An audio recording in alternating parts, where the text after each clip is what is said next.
Hey, what go on? Yeah, man, I'm Mr. Garfield here. Today we'll be looking at a CSEC additional mathematics question. All right, and I'm focusing on section 3, that is Introductory Calculus. Okay, and today we have a 2013 paper 3 question, which tests your application of stationary points. All right. So here we have our question to the left. It says the cuboid shown in figure 2 has width x meters and its length is twice its width. The cuboid, the volume of the cuboid is 720 meter cube, right? And it gives us some question that we need to answer, okay? Now, before we do anything, before we answer any of the questions, right, let us just label the figure here. All right, let's label the diagram. So please note where it says it has a width of x meters and its length is twice its width. All right. So I'm going to call the height here h. All right. I'm going to call the height h. And it says that the length is twice its width. Okay. I'm going to call the length y. Okay. And it told us that the length, which is y, is twice its width. So we know that the width is x meters, sorry. So the length here, y, is going to be 2x, right? Because it says twice its width. Good. So let's answer the first part of the question now. The first part of the question says, find an expression for the height h of the cuboid in terms of x. All right? Find the height. Okay. So let me also note where it says that the volume of the cuboid is 720 meters cubed. All right? Good. So we need to recall that information as well in order to find an expression for the height. Okay? Let's do part one. Let's do part one here. So part one, solution. Okay. So what do you know about the volume of the cuboid? All right, so the volume of the cuboid V is going to be equal to the length multiplied by the width multiplied by the height. Okay, so let us just identify from the diagram here the length, width, and the height. We know that the width is x, right? The length here is y, and the height is h, right? And we're trying to find an expression for h in terms of x. So we'll get to that part soon. Let's just find the volume. So the volume is equal to, the volume V is equal to the length. The length is y, all right? And we're multiplying that by the width, which is x, and then multiplying it by the height, which is h, okay? So what we have is V equals x times y times h. Okay, now remember that they had stated that the length is twice its width. Okay, so y is 2x. So let us just substitute y as 2x here.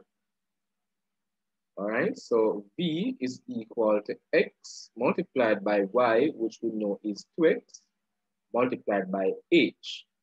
All right, so the volume v is equal to 2x times x, that's x squared, that's 2x squared h. Okay, and that is my volume. Good. But remember that the question asks us to find an expression for h in terms of x, meaning that we are to have h alone on one side of the equation, okay, in terms of x. So we want h on one side of the equation, and the other side we want to have an expression in terms of x, right? So Remember now that it said that the volume of the cuboid is 720, right? So if I know that V equals 2x squared h, and they told us in the question that the volume is 720, then I can say 720 is equal to 2x squared h, right? Or 2x squared h equals 720, same thing, right? Good. So I need to know solve for h, right?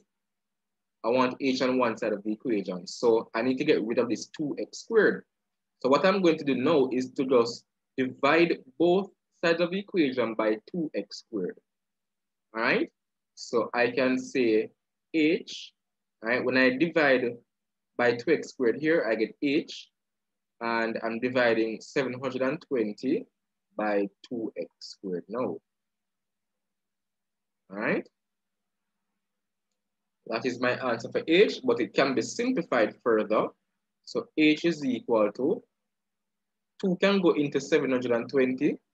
All right, that's 360. And I still have my x squared in the denominator. Good. And that is my expression for h. All right?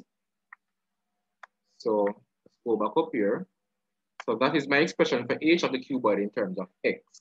So the first part of the question is now completed. I hope you understood that. All right? Now the second part of the question says, show that an expression for the surface area A of the cuboid is given by A equals 2,160 divided by x plus 4x squared. All right. So it means that we need to find the surface area, right? The total surface area. Good. Now, how many faces does this cuboid have? How many faces? In total, it has 6 faces, right? Good. So it means that we need to find the area of all those faces. Okay? So let me start off with the first one here. Right? I'm going to start off with the first one here. So I know that the length in this case is x, and I know that I have a width of h here, right? So, and I know that I'm going to have 2 of them, right? I have one in the front, and I have one in the back here, right? There's one right here, right? So it means that I'm going to have to multiply my answer. Whatever I get for the area here, I'm going to multiply by 2, okay? So it means that I'm going to have x times h multiplied by 2. Okay, so let's write that down. So as we go along, we're going to write it down.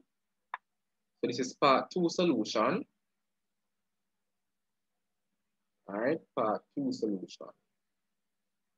So the area, the total surface area, is equal to 2xh, right? That's the area of the first face that we have identified.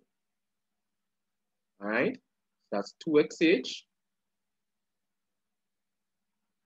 Good. So let's go back up here. And let us identify another face now. All right, let's identify another face. So what about this face here? All right,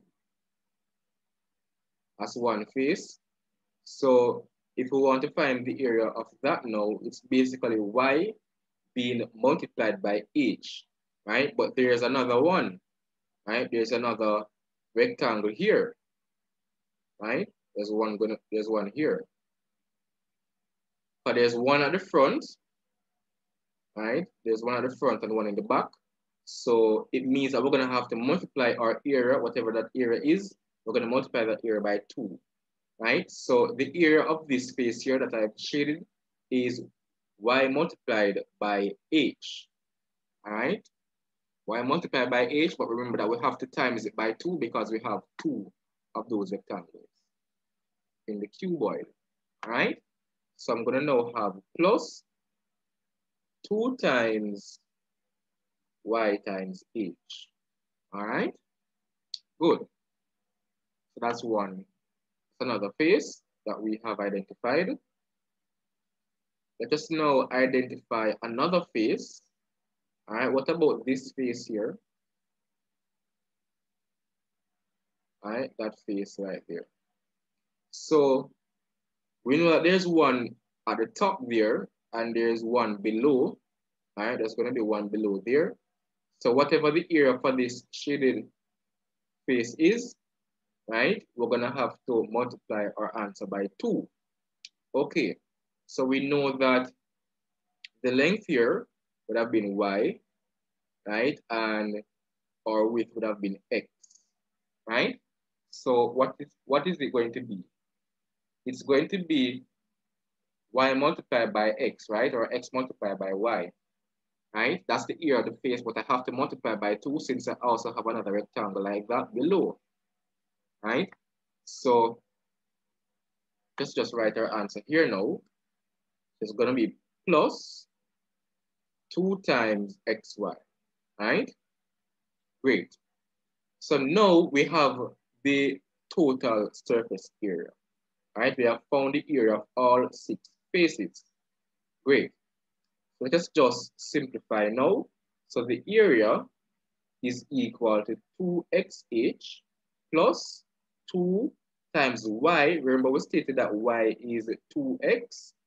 All right, then we'll multiply by h there, plus 2x times y, which is 2x.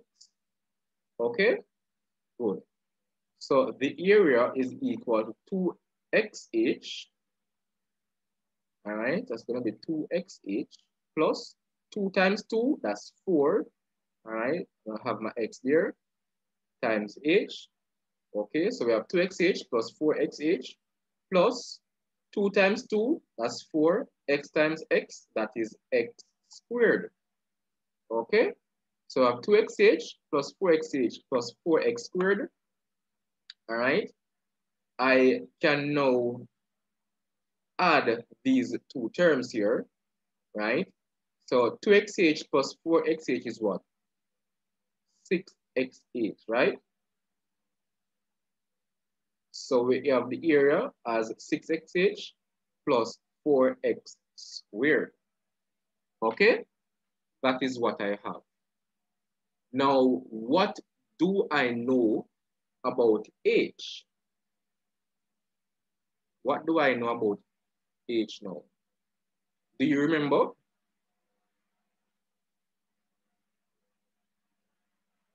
What do I know about h? Well, if you remember, let's go back above here. We had h to be 360 divided by x squared, right? Because let us look at what we have. We have the area being equal to 6xh plus 4x squared, right? And let's look at the question. The question said we are to show that the area is 2160 divided by x plus 4x squared, right? Let's look at the answer that we have. Now, clearly you can see the 4x squared is there, right? And we have 6xh here, but there is no h. There is no h in what we're trying to show, right?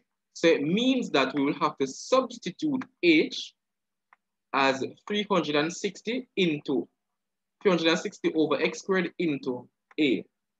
All right, let's write that down.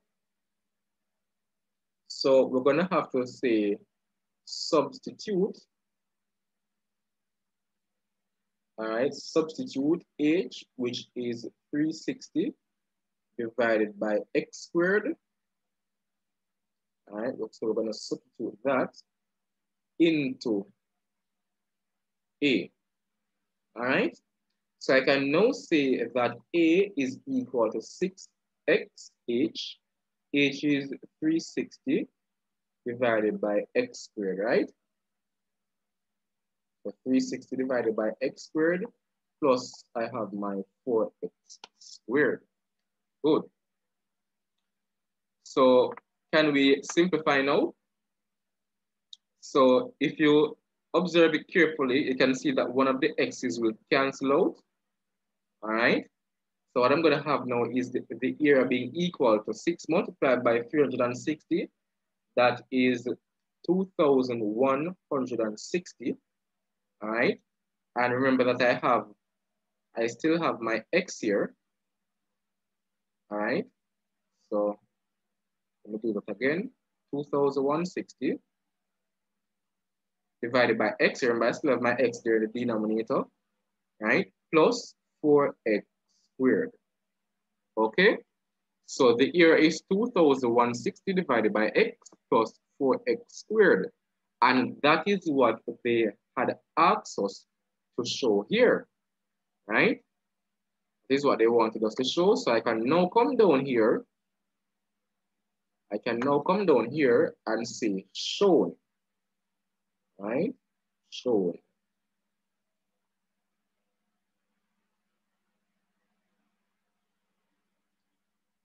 Great. So the second part of the question is now completed. All right. Let's just go back up here. So we have the last part of the question, which says, hence, show that A has a stationary value when x is equal to 3 multiplied by the cube root of 10. All right. So this is where your knowledge of stationary points come in. Right? That is where your knowledge of stationary points should come in. So what do you know about stationary points? We know that at stationary points, the derivative, right, is equal to 0. The first derivative is equal to 0, right? So I need to now find the derivative of a with respect to x and equate it to 0. Okay? Let's just write that down here. So we're now at the final question, which is part 3. And this is going to be our solution. All right, so the area is equal to 2,000. The area is equal to 2,160 divided by x, right? Which I know I can write it as x to the minus 1, right? So you should recall from your laws of indices, if you have 1 divided by x to a power of n, then that is going to be equal to x to the power of minus n, right? So my power here is actually 1 in the denominator for x. So if I bring it up, it's going to be x raised to the power of minus 1. All right, so you should remember that. Okay, great. So I have 2,160 x to the power of minus 1 plus 4x squared. All right, so we know that at stationary points, the derivative is equal to 0. So it means that I need to find the derivative of a with respect to x. So dA by dx. All right, dA by dx. Great. So this is now going to be equal to, if you recall the power rule here, right? So d by dx of a constant, let's call it k, x to the power n, that is equal to, you carry down the power multiplied by the coefficient, so it's k multiplied by n, right, times x, and you decrease the power by 1, so that's n minus 1, right? So following that rule, we can carry down the negative 1 and multiply it by the 2,160, which will give us negative 2,160, right, times x. You decrease the power by 1, so that's negative 1 minus 1, which is a negative 2, okay? Plus, you use the power rule here, you multiply the 2 by the 4, you get 8, right, times x, and you decrease the power by 1, so that's 2 minus 1, which is 1 as the power, right? Great. So this is our derivative for the area with respect to x, right? And we know that at stationary points,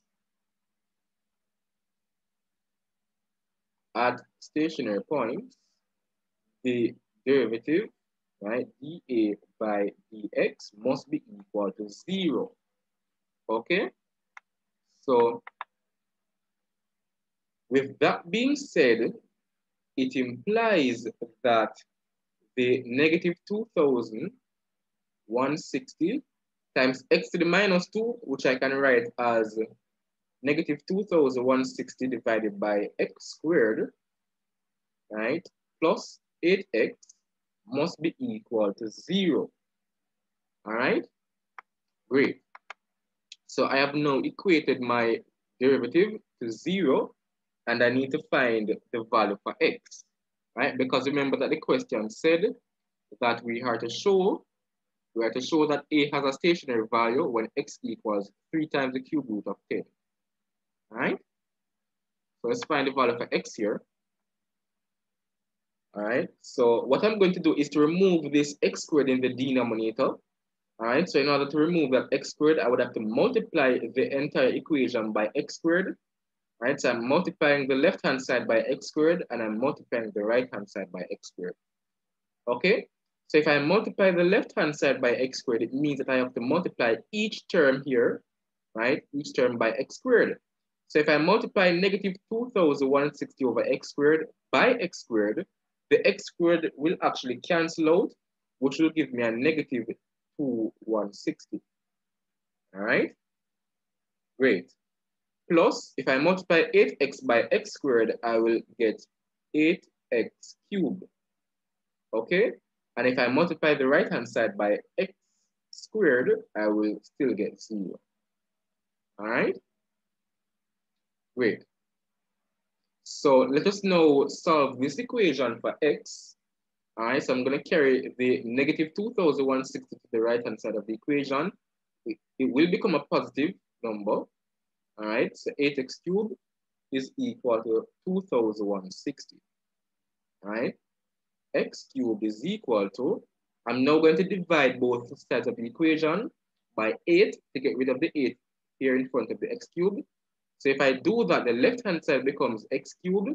And if I divide the right-hand side, which is 2,160 by 8, all right, I'm going to get 270. Okay, great. And all I have to do now is to just take the cube root of both sides of the equation in order to find x. Okay, so if I take the cube root of x cubed, I will get x. All right, and I'm now taking the cube root.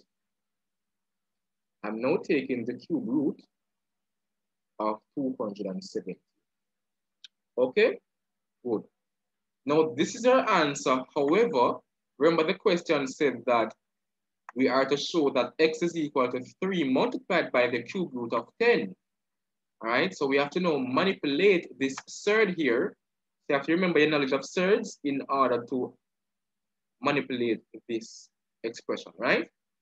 So I can now say that x equals the cube root of what? I know that 270 can be written as 27 being multiplied by 10. Okay, and if you remember your knowledge of surds, all right, if you remember your knowledge of surds, let me put it here in the blue. If you remember your knowledge of surds, if I have the cube root of two numbers, a times b, that is going to be equal to the cube root of a multiplied by the cube root of b. Okay, so following that rule now, I can say that x is equal to the cube root of 27 multiplied by the cube root of 10. All right, and x is equal to, if you put the cube root of 27 into your calculator, you will get 3, all right? And that is being multiplied by the cube root of 10, okay? So they asked us to show that a has a stationary value, right? A has a stationary value when x equals 3 times the cube root of 10. And that is what we have just shown, right? X equals 3 times the cube root of 10. So I can now come down here and say shown. Right? I can now say shown. Great. And that is the end of this solution, right, for this past paper question.